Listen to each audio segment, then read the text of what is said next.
सवाल नंबर 1, अमीर लोग गंजे क्यों होते हैं? सवाल नंबर 2, कुंभ मेला क्यों लगाया जाता है? सवाल नंबर 3, नाच न जाने आंगन टेढ़ा का अर्थ क्या है? सवाल नंबर 4, दुनिया में सबसे बड़ा दर्द क्या है?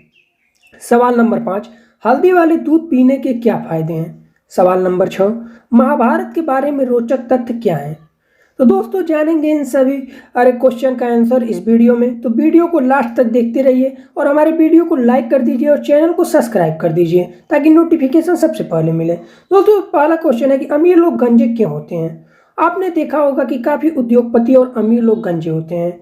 यह बात 90% सही है। जो लोग गंजे होते हैं वह ज़्यादातर अमीर होते हैं। तो आइए इस सवाल के बारे में जवाब में जानते हैं कि आखिर अमीर लोग अधिकतर गंजे क्यों होते हैं। एक अध्ययन के अनुसार बताया गया है कि गंजे पुरुष सफल और डोमिनेटेड होते हैं। जो लोग गंजे होते हैं वह लंबे और बुलंद आवाज वाले भी होते हैं। उनकी बातें बहुत सटीक होती हैं। उनका व्यक्तित्व किसी को भी अपनी ओर आकर्षित कर लेता है। और कहते हैं कि गंजे पुरुष ज़्यादा मजबूत भी होते हैं और ज़्यादा बुद्धिमान भी होते हैं। जो लोग ज़्यादा बुद्धिमान होते हैं उनका अमीर होना तय है। अगर आपको गंजापन की मुसीबत लगता हो तो समझ जाइए कि आपकी अमीरी की निशानी है। इसीलिए हम दूसरे शब्दों में भी यह कह सकते हैं कि गंजे लोग ज़्यादातर अमीर होते हैं। तो सवाल नंबर 2, कुंभ मेला क्यों लगाया जाता है? तो गाइस, कुंभ का मेला दुनिया भर में धार्मिक प्रयोजन भक्तों का सबसे बड़ा मेला है। कुंभ का मेला हर 12 वर्ष के अंतराल में हरिद्वार में गंगा, उज्जैन में शिप्रा, नासिक में गोदावरी और इलाहाबाद में त्रिवेणी संगम, जहां गंगा, यमुना और सरस्वती मिलती है, इन्हीं चारों में से किसी एक पवित्र नदी के तट पर मनाया जाता है। ज्योतिषियों के मुताबिक जब बृहस्पति कुंभ राशि में और सूर्य मेषा राशि में प्रवेश करता है तब कुंभ मेले का आयोजन किया जाता है। प्रयाग का कुंभ मेला सभी लोगों में सर्वाधिक महत्वपूर्ण माना जाता है। तो आइए जानते हैं कि आखिर कुंभ का मेला क्यों लगाया जाता है। पौराणिक कथाओं के अनुसार एक बार देवताओं व राक्षसों ने समुद्र के द्वारा प्रकट होने वाली सभी रत्नों को आपस में बांटने का निर्णय किया। समुद्र के मंथन द्वारा जो सबसे मूल्यवान रत्न निकला वह था अमृत। उसे पाने के लिए देवताओं और राक्षसों के बीच संघर्ष होने लगा। यानी कि उन दोनों के बीच एकदम संघर्ष होने लगा कि इसे कौन ले। राक्षसों से अमृत को बचाने के लिए भगवान विष्णु ने यह पात्र अपने वाहन गरुड़ को दे दिया। राक्षसों ने जब गरुड़ को वहां पात्र छीनने का प्रयास किया तो उस पात्र में से अमृत की कुछ बूंदें छलक कर इलाहाबाद, नासिक, हरिद्वार और उज्जैन में गिरी। तभी से प्रत्येक 12 वर्ष के अंतराल पर इन स्थानों पर कुंभ का मेला लगता है। तीसरा नंबर की नाच न जाने आंगन टेढ़ा का अर्थ क्या है? तो गाइस, यह हिंदी भाषा का एक बहुत ही प्रिय कहावत है, नाच न जाने आंगन टेढ़ा। इसका यह मतलब होता है कि हम अपनी असफलताओं को स्वीकार नहीं करके उसको दूसरों पर डालना चाहते हैं। जो बहादुर हो वह अपनी गलतियों से सीखता है, न कि दूसरों की अपनी गलती डालता है।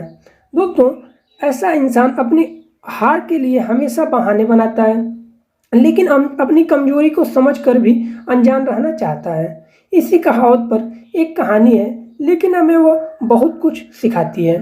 दोस्तों, वो कहानी यह है कि जैसे कि अगर किसी को नाचने के लिए कहा जाता है और उसे नाचना नहीं आता है तो वह बताना भी नहीं चाहता है कि हमें नाचना नहीं आता है। तो ऐसे में वह कहेगा कि यार यह आंगन का फर्श ऊपर नीचे है, इसलिए बराबर से नाचा नहीं जा सकता है। या फिर ऐसा कई अजीबोगरीब बहाने निकालेगा जिससे लोगों को सबके सामने सच्चाई स्वीकार करने से डरेगा, इसलिए बहाने बनाता है। तो गाइस, किसी ने सही कहा है कि जब इंसान कुछ नहीं कर पाता है या जो प्राप्त करना हो उसे प्राप्त नहीं कर पाता है तो वह कहता है कि नाच न जाने आंगन टेढ़ा। वह नाचना नहीं जानता है, इसीलिए उसे फर्श या आंगन में ही दोष दिखाई देता है। तो इसी में नाच न जाने आंगन टेढ़ा कहावत की पुष्टि होती है। गाइस, अगला जो क्वेश्चन है, दुनिया में सबसे बड़ा दर्द क्या है? तो दोस्तों बता दें कि हम सुनते हैं कि दुनिया ऐसी है, दुनिया वैसी है, दुनिया क्या है? इसे प्रत्येक व्यक्ति अपने अनुभवों के आधार पर ही समझता है। इसीलिए जब प्रत्येक व्यक्ति के लिए दुनिया अलग है तो प्रत्येक व्यक्ति में दुनिया में जो दर्द होता है वो भी सबका अलग अलग ही होता है। और इसीलिए किसी के लिए भी जो विवाह होना सबसे बड़ा दर्द माना जाता है और किसी के लिए विवाह न हो पाना भी सबसे बड़ा दर्द हो सकता है। किसी के लिए संतानहीन होना सबसे बड़ा दर्द हो सकता है और किसी के लिए संतान ही होना सबसे बड़ा दर्द हो सकता है। तो कहने का तात्पर्य यह है कि प्रत्येक व्यक्ति के लिए दुनिया का सबसे बड़ा दर्द उसकी परिस्थितियों, मनोदशाओं तथा भावनाओं के अनुरूप होता है। वो हर परिस्थिति में अलग अलग होता रहता है। तो गाइस इस जवाब आप लोगों को मिल गया होगा। अगला है कि हल्दी वाले दूध पीने के क्या फायदे हैं।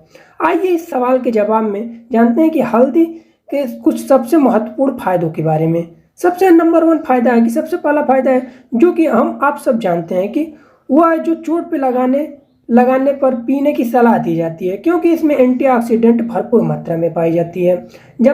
इसका दूसरा फायदा है कि आप इसे हल्के फुल्के सर्दी जुकाम में भी ले सकते हैं, उसके लिए भी एक अच्छा उपाय माना जाता है। और तीसरा है कि जिन लोगों को सर्दी में एलर्जी की शिकायत होने लगती है कि सुबह उठते हैं उनकी श्वास नली बलगम में भर जाती है, उन लोगों के लिए भी हल्दी वाला दूध बहुत ही अच्छा माना जाता है। ये सभी इसके बहुत ही महत्वपूर्ण फायदे हैं। और चौथा मैं बता दूं कि शरीर में किसी भी प्रकार के दर्द में यह बहुत ज़्यादा लाभदायक होता है। यह अपने शरीर में किसी भी प्रकार की कोई अगर घाव लग गया हो, सूजन हो, उसे ठीक करने के लिए एक पर्याप्त उपाय माना जाता है। यह आपकी हड्डियों को भी मजबूत बनाता है और बहुत ही अच्छा होता है। इसीलिए इन्हें बढ़ते बच्चों के लिए आमतौर पर पसंदीदा माना जाता है। और कुछ लोगों को नींद न आने की समस्या का सामना करना पड़ता है, तो उन लोगों को हल्दी वाला दूध पीने की सलाह दी जाती है। इससे नींद भरपूर आती है। और गाइस 8वां है, कुछ लोगों के चेहरे पर दाग, धब्बे, भूख न लगना इत्यादि परेशानियों का सामना करना पड़ता है, तो उन लोगों को भी हल्दी वाला दूध पीने की सलाह दी जाती है, जिससे कि उनके चेहरे का धब्बा सही हो जाता है। और अगला है कि शरीर में रोग प्रतिरोधक प्रणाली को और अधिक मजबूत करने के लिए भी यह एक अच्छा उपाय माना जाता है। हल्दी में मिला दूध त्वचा का भी उद्घाटन की तरह लगाया जाता है, जिससे त्वचा का रंग निखर जाता है। तो अगले सवाल की तरफ बढ़ते हैं कि महाभारत के रोचक तथ्य क्या है। आइए इस सवाल के जवाब में जानते हैं कि महाभारत के कुछ रोचक तथ्य क्या हैं। सबसे पहला है कि रानी कुंती और रानी सत्यवती दोनों को विवाह के पूर्व ही संतान थी। कुंती को महारथी कर्ण और सत्यावती को महर्षि वेदव्यास से पूर्व ही जन्म लिए थे। अधिकांश लोग यह नहीं जानते हैं कि राजा पांडु और राजा धृतराष्ट्र की जैविक पिता महर्षि वेदव्यास थे, जबकि कानूनी पिता विचित्र ब्रिया थे। तीसरा है कि सभी पांडव अलग अलग देवताओं के पुत्र थे। और चौथा है कि रानी गांधारी की सभी संतानों का जन्म वेदव्यास ने टेस्ट ट्यूब पे भी जैसी विधि द्वारा अपनाया था, और इस जिसे नियोग कहते हैं। और चौथा है शिखंडी जन्म से लड़की थी, मगर गांधर्वा की सहायता से उसने लिंग परिवर्तन कराया था, बिल्कुल वैसा ही जैसा कि आज प्रचलित है। अर्जुन ने भी 1 साल के लिए लिंग बदलवाया था। और अगला है कि छठा, भगवान बलराम की जैविक माता देवकी थी, मगर देवकी के गर्भ को रोहिणी की कोख में प्रतिस्थापित कर दिया गया था।